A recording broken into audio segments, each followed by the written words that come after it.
Welcome to the Salmon Runs YouTube. Enjoy the video. You start by cutting power and verifying the circuit is dead. This prevents shocks. Once done, remove the fan canopy and move any dust away so you can see the wires clearly. Make sure to sort screws and small parts into a container to avoid losing them. Next, identify each conductor by color or label, live, neutral, and ground, because matching function is critical for safety and proper operation. You strip about 3/8 of an inch of insulation, taking care not to nick the copper, which weakens the joint. Then, align the conductors so their copper ends are even. You want a neat, parallel bundle.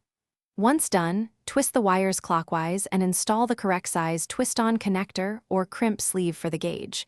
This compresses the strands and ensures conductivity. Finally, perform a firm tug test to confirm mechanical security before moving to insulation and reassembly. You now insulate the connection, wrap the connector with electrical tape or slide heat shrink over it and apply heat. This prevents corrosion and shorting. Next, tuck wires neatly into the canopy, reattach the cover, and restore power at the breaker.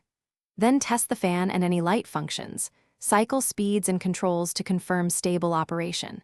If something hums or won't run, make sure to kill power and recheck each splice for tightness and correct color matching. Poor contact is the usual culprit.